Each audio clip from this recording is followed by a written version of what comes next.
Hi, this is Super 6 from UDO Audio.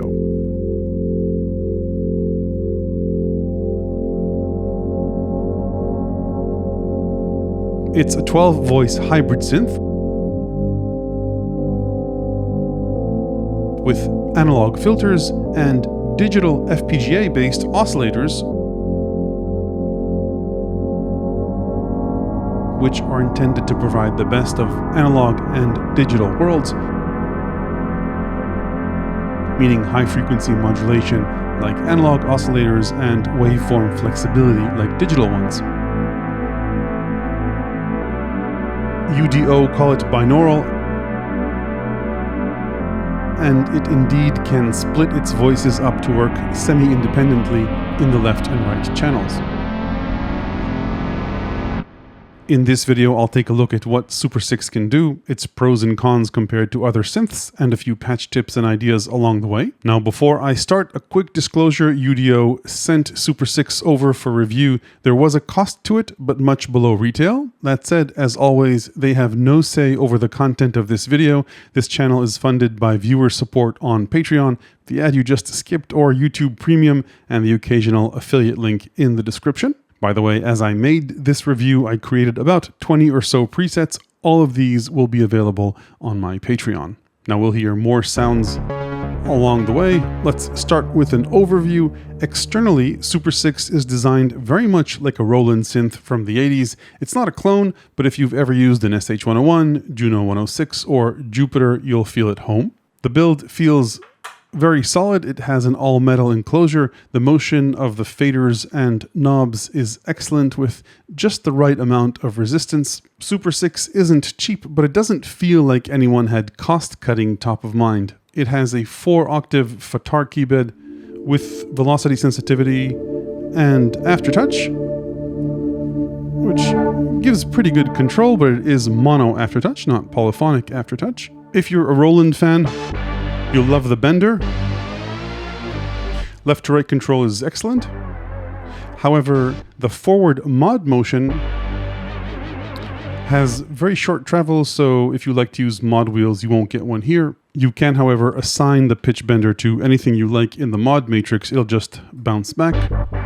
And you can connect an external pedal or control it using CV through an input in the back. Super 6 is actually a 12-voice polysynth. It's called Super 6 and not Super 12 because when it's in binaural mode, its voices are paired and assigned to the left and to the right channels, which allows for interesting modulation effects, which we'll explore in a bit. Each of the 12 voices or 6 super voices has between 2 to 10 oscillators depending on how you count. There are 2 main oscillators, both digital, called DDS1 and DDS2, but LFO1 can go well into audio rates and track the keyboard, so that's a 3rd oscillator there.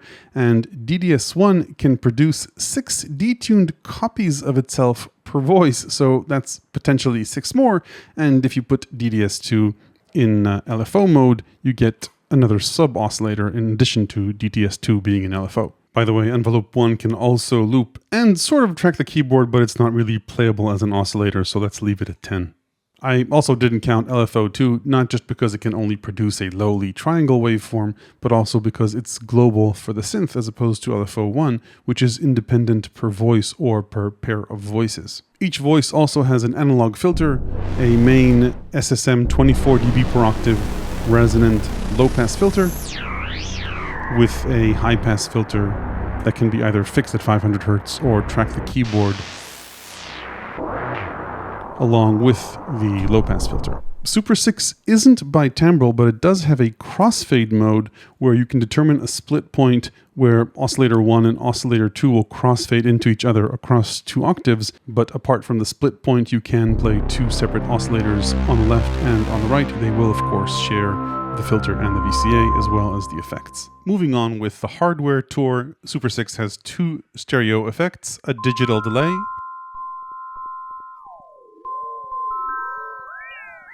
and a Juno-style chorus with 3 chorus options, which I think sounds very good.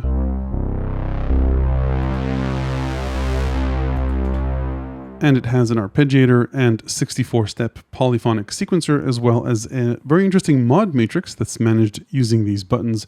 More on this later. Super 6 can store 128 presets and 16 sequences, and you can match a preset to a sequence. Super 6 lets you go beyond the typical virtual analog wave shapes. It supports waveforms, single cycle waveforms that you can load up. And you can store 16 of those waveforms,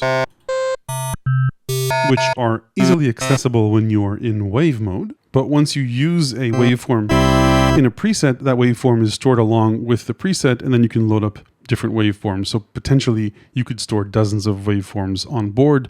Note also that these are static waveforms, at least as of the current firmware. You can't crossfade between multiple waveforms, so this isn't a wavetable synth, but it's nice to be able to load different sounds and timbres as waveforms, and it does give this substantial timbral flexibility over a virtual analog or regular analog synth. You can also load up these custom waveforms into LFO1, both when it's used as an oscillator as well as when it's used as a modulator. From a connectivity perspective, you've got 2 1/4-inch stereo outputs along with a headphone output in the back, an external stereo input for audio which you can feed into the filter and VCA, though that comes oddly at the expense of DDS2, so it's either the audio input or DDS2, or using it as a sub-oscillator. We'll talk about that in a bit. You've got sustain and expression pedal inputs, as well as CV support, which you can plug directly into the mod matrix, MIDI in, out, and through, and a USB device jack. USB over MIDI, as well as MP, aren't supported in this firmware, but are promised in the near future, and coming in as a nice exception to many instruments, the USB port can also be used to mount Super 6 as a drive on your computer, meaning it's very easy to manage presets, sequences, and waveforms without requiring custom software or MIDI data transfer, which means this should work just fine when Apple comes out with the next version of macOS that breaks all your music software. So that's it for the overview. Let's jump into the details. Now, I'm not going to go over all of Super 6's features because it has an excellent manual. I'll just address what makes it stand out, and I'll start with what binaural means in the context of Super 6. You can turn binaural off in any one of the polyphonic modes, not in the Unison mode or mono modes, and when it's off, you'll have 12 voices, and they'll each be panned separately depending on where you play. So if I start up in an init preset and make it not binaural, there's slight panning when you play lower notes, and more panning the higher up you play. In binaural mode, the voice count is halved, hence Super 6, because each side, left and right, gets its own simultaneous voice or tone generator. Now, by default, it doesn't sound like much, but where it starts to get interesting is when the voices, the left and right voices, start doing different things. So, for example, if we activate the Super DDS, the stereo field starts to open up as the 6 sister oscillators in DDS1 phase in and out of each other in the left and right channels. Same goes for the filters, so if I open and close the filters in binaural mode, it won't sound binaural. Let's do this with an LFO.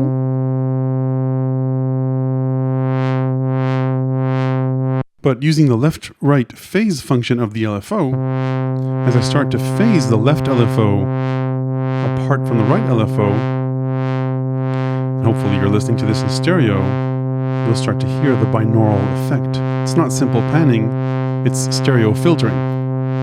Same goes, by the way, for the VCA, so if I apply an LFO without phasing to the VCA, I'll just get a tremolo, but as I start phasing the LFO, you'll start to hear the binaural effect, and of course we can apply this to the filter too, with resonance or without.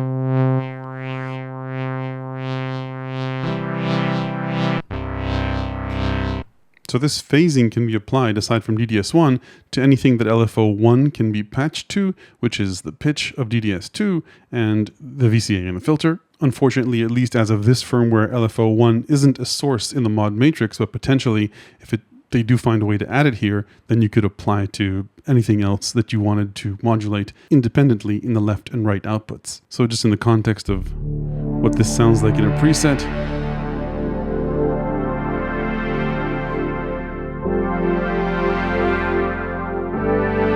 very special stereo or binaural experience, I think.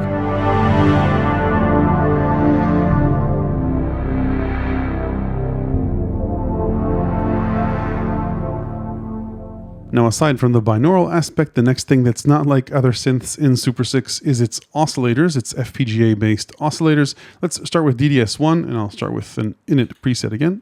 DDS1 has 4 basic wave shapes: sine, saw, square, and triangle. You'll notice that its saw and squares are sort of jagged, and that's because the sister oscillators are hiding in there. So if I turn on Super DDS, you can see those jaggies slowly turn into those 6 DDSs.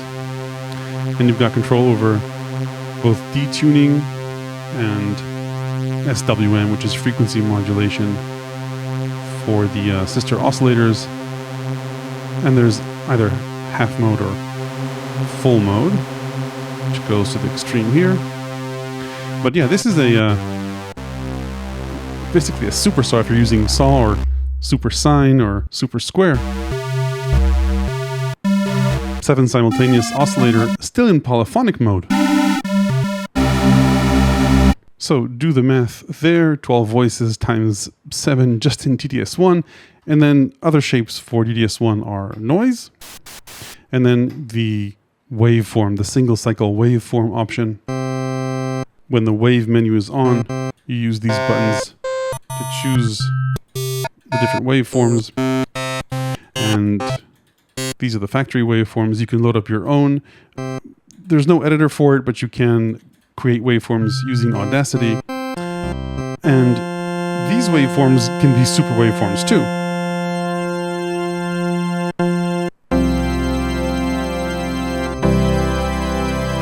So those are fairly impressive capabilities just for DDS1. It's also got octave controls.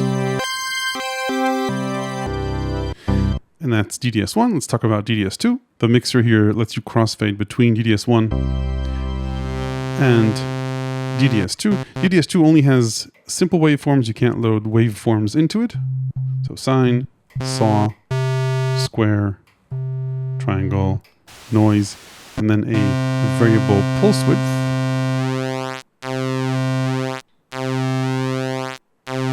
These faders have a dual purpose. If you're in half or on mode, you're controlling DDS1, the super wave like we saw before, and when it's in off, you're controlling the pulse width for DDS2 or pulse width modulation for DDS2.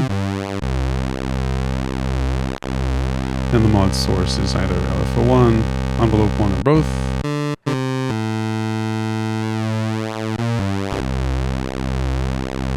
DDS2 also has octave options.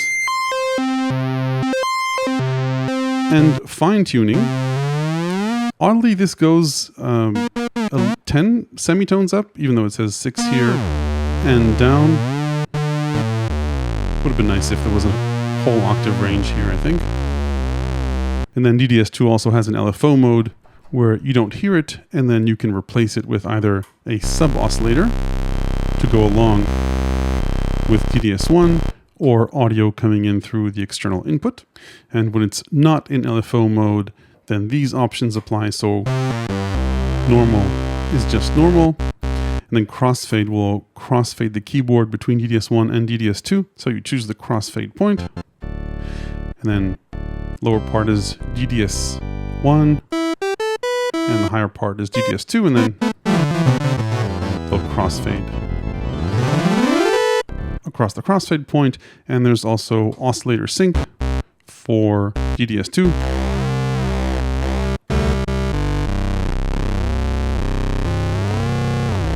DDS2, by the way, is available as a mod source in the mod matrix, which is not a trivial thing. If you look around at your average digital synths mod matrix, you won't see an audio rate modulator being available to just route anywhere. Okay, so those are the 2 oscillators. Let's move on to the third major voice feature and oscillator, and that's LFO1. So 3 noteworthy things about LFO1. The first, aside from its simple shapes, is that it goes well into audio rates, which bodes well for it as an interesting and unpredictable mod source. But also there's a switch that lets you play it with the keyboard, effectively turning it into a third oscillator. So if we start up an init preset again, and ignore all the fader positions, obviously, when you start up an init preset. Anyway, if I go into high frequency tracking mode, I can choose to route the LFO either into DDS1 or DDS2. We're listening to DDS1 here, without LFO1 and with LFO1. And if it's just in high frequency mode, we can pitch it as we like, and it'll drone along regardless of what we play on the keyboard. But if we put it into high frequency tracking mode, it'll track along with the keyboard. Now the nice thing about it is that you can have it borrow the wave shape from DDS1. So let's say choose this organ-like wave shape. If I bring in the LFO, it's just a sine wave now. But if you hold shift and turn it into here, then it'll borrow the wave shape of DDS1. So now we've got two complex waveforms. So yeah, it's just a multi-wave shape third oscillator. Once it's finished borrowing DDS's wave shape, you can change the wave shape of DDS1, and it will retain its original wave shape. So now DDS1 is a sine wave, and the LFO is still the organ shape. And a nice trick here is that if you bring up the delay parameter, then LFO1 will fade into DDS1. So we're sort of morphing here between a simple sine wave and the complex waveform of LFO1. Not quite a wavetable synth, but starting to get there.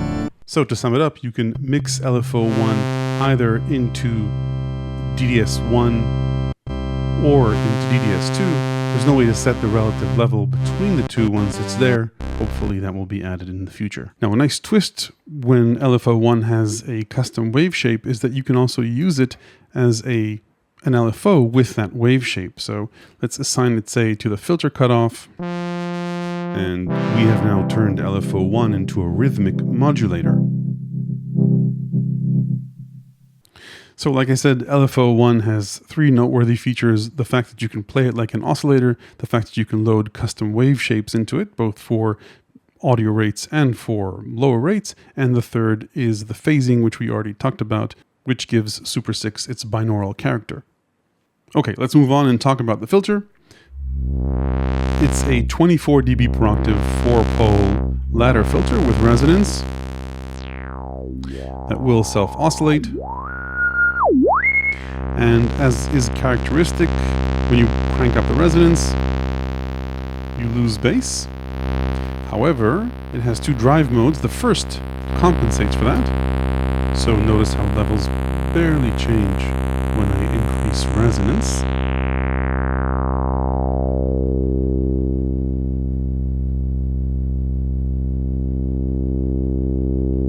As opposed to without.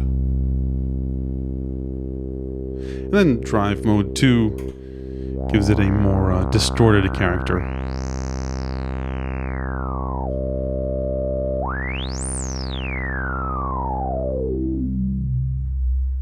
The filter also has a shallow slope high pass filter, which can be either fixed at 500 Hertz or track along with a filter. And there's two key tracking modes for the filter, and you can play it if you want. So let's maybe turn all the oscillators off. So we're just hearing the filter now. Tracks pretty nicely. Aside from that, you've got plenty of mod sources for the filter. So plenty of nice filter FM effects. And overall, just a lot of cross mode options within Super 6. I didn't talk about the DDS2 to DDS1 cross mod option, but that's there too. Currently the cross mod is just a triangle, I think, regardless of the shape you choose here, but still plenty of cross mod timbres to be explored here. The cross mod is exponential FM, and it sounds nice. It would be great if there was a phase mod option too. So that pretty much covers what's special about the top row of the panel. You've got two envelopes. Envelope 2 is hooked up to the VCA by default, and you can disconnect it. Envelope 1 has a hold stage. Both of them, other than that, are standard ADSR envelopes, and envelope 1 can loop as well if you want. Let's move on and talk about the bottom panel for a bit. We spoke about the bender earlier. The panel actually is really nicely laid out and self-explanatory. You've got left-right controls here, so if I don't want pitch control, I can just turn it off and then apply that, say, to the VCF. And same goes for pushing the bender forward. That's this part. And there's aftertouch control as well. Using LFO 2, which is a simple LFO. Just a triangle shape. And it's got a delay parameter as well.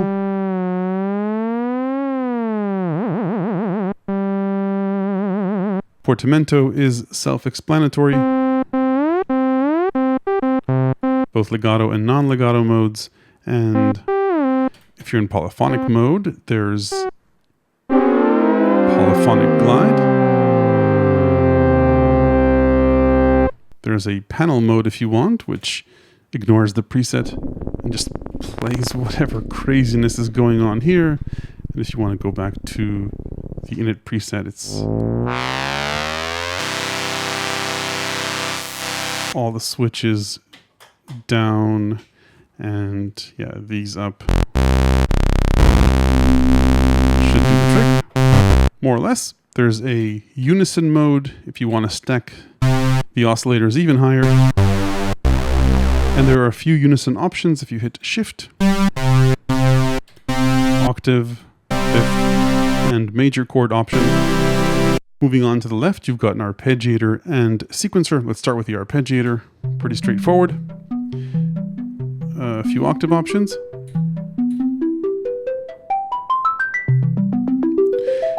And a few direction options, including a Stranger Things mode. Random. And this gets us into the sequencer. The arpeggiator also has a hold mode. Now this doesn't work as you'd expect in other synths. It just keeps stacking notes.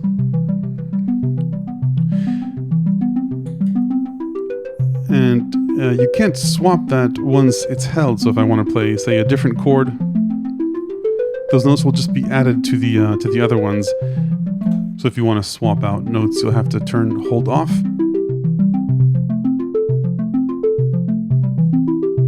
I actually asked UDO about this and they said that's what users they asked preferred. So I don't know if this will change or not. That's the way it is now anyway. There's also a swing option which you get to using Shift. So either no swing, a bit of swing, and quite a bit of swing. This applies to the sequencer as well. And you can sync the arpeggiator to the delay, which is nice. So the delay clock and the LFO 1 clock, by the way, will sync to the tempo of the internal clock.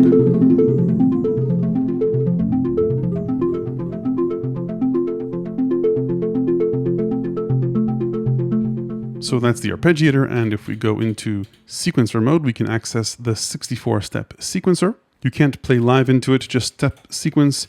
You choose the sequence length, so let's say choose 6 steps in this case. Then to step sequence, just go into step, choose the first step, and program in a sequence.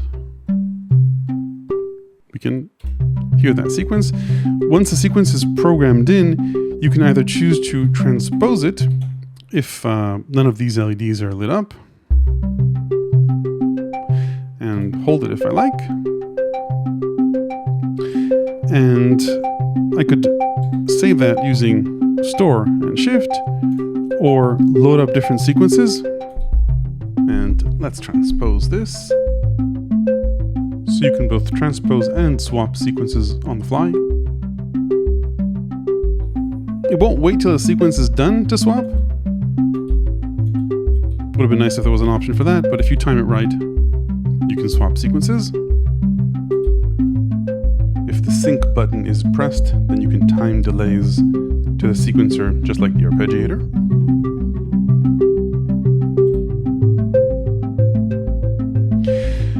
you can play on top of a sequence if one of these LEDs, which isn't the step LED, is on, otherwise you'd be programming the sequence. This shifting back and forth does take a bit of getting used to, but you can play on top of a running sequence if you want. Like I mentioned earlier, sequences are polyphonic, so let's maybe load up one of those.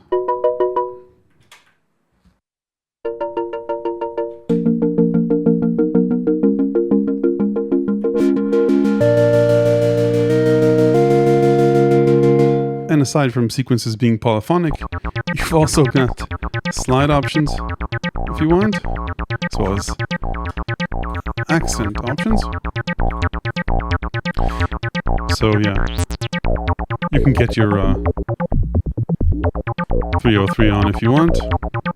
One last sequencer trick. Super 6 doesn't have a chord mode, but if you load up a pattern that has one step in it, let's maybe just pick this one and program it, and then go into pattern length, set it to 1, then go into step, record step 1 and say record this. And if we turn on the sequencer and slow down the tempo, we can get sort of like a chord mode. Anyway, continuing our tour of the panel, these buttons, as you've seen, have multiple purposes: to choose waveforms, to choose patches. So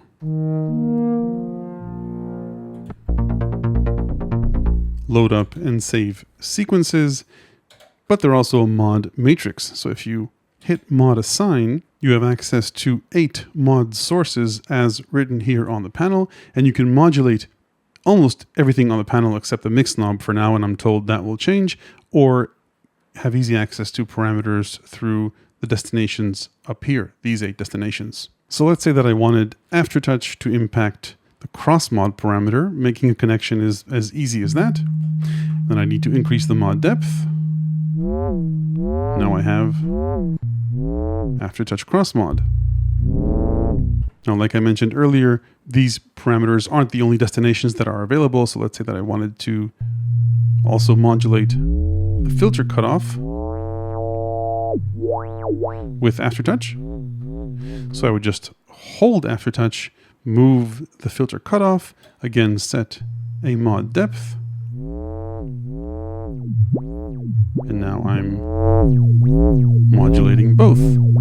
So pretty quick and easy mod matrix. The only disadvantage with this is that you can't see modulations that are applied to anything on the panel that isn't listed here. So once you click the mod matrix, you can see modulations blinking for mods that I've assigned, in this case Aftertouch to cross mod, but you can't see that I've also assigned Aftertouch to the filter cutoff. Now, I can't imagine how they'd make this information visible within the limitations of a panel without a display, but hopefully in the future, either UDO or an entrepreneurial third party will create a software tool like Arturia did for the Polybrute for people who want to see everything going on, both on the synth and in the mod matrix. Finally, last but not least, you've got the small but very useful and hands-on effects section with a stereo delay,